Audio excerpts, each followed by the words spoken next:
কার কার chocolate cake কিংবা chocolate cup cake পছন্দ? আমার তো খুব পছন্দ, আমার বাচ্চারাও খুব পছন্দ করে। তো বাচ্চাদের জন্যই আর কি তৈরি করছি। এখানে হচ্ছে ডিমের মেরাংটা যত ভালো হবে, কাপ কেক কিংবা কেক যাই বলেন না কেন, কেকটা তত সুন্দর এবং পারফেক্ট হবে। আর ময়দার মিশ্রণটা 3 বার চেলে নিতে হবে। চকলেট যে এটা মেল করে নিয়েছি সেটা আর কি এই মিশ্রণের সাথে মিলাতে হবে আলতো হাতে। হ্যালো এভরিওয়ান, আসসালামু আলাইকুম। যে যেখানে আছেন সবাই ভালো আছেন? আলহামদুলিল্লাহ, আমিও ভালো আছি। তো মিশ্রণটা খুব আলতোভাবে নিতে হবে যাতে ফোমটা ভেঙে না যায়। তারপরে হচ্ছে এই যে কাপ কেকের মোল্ডে অল্প অল্প করে আমি দিয়ে নিব।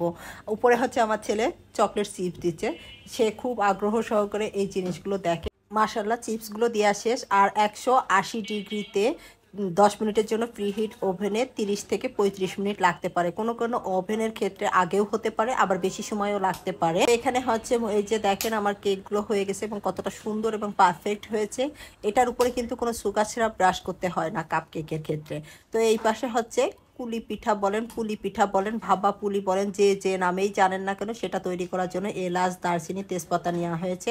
তারপর নারকেল আর খেজুরের গুড় খুব সুন্দর করে মিশ্রণটা ব্যবহার করা হচ্ছে। আর এখানে সামান্য একটু লবণ ব্যবহার করা হয়েছে। মিষ্টি জাতীয় খাবারে যদি সামান্য একটু লবণ দেওয়া হয় তাহলে সেটা কিন্তু স্বাদ দ্বিগুণ বেড়ে যায়।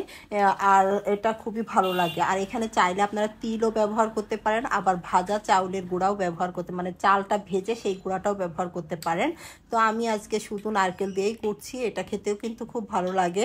আর এখান থেকে সুন্দর একটা ঘ্রাণ বের হইলে তখন ভাববেন যে এটা হয়ে গিয়েছে। আর এখানে হচ্ছে চাউলের গুঁড়াটা অল্প পানি দিয়ে এটা খুব মানে টকবক করে ফুটে উঠবে, তখন অল্প অল্প করে চাউলের গুঁড়া দিতে হবে আর নাড়তে থাকতে হবে। আর এটা গরম অবস্থায় কিন্তু খুব সুন্দর করে মুথে নিতে হবে।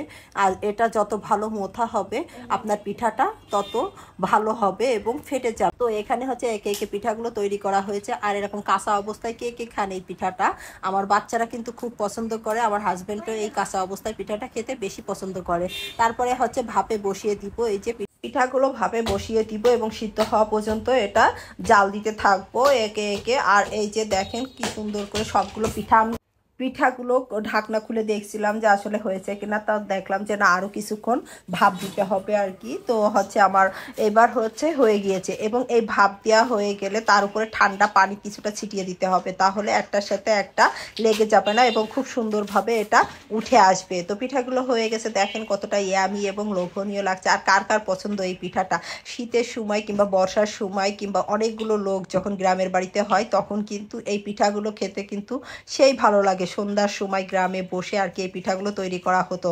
আর এখানে এই যে আজব ফল, ছোট বেগুনি বা পুটলি বেগুনি বলে, এটা আমার ছোট বোন বান্দরবনের ওদিকে ঘুরতে গিয়েছিল, তো সেই আর কি নিয়ে আসছে। তো বলছে আপু এইভাবে রান্না করতে হয়, আমি এই ফার্স্ট টাইম খাচ্ছি।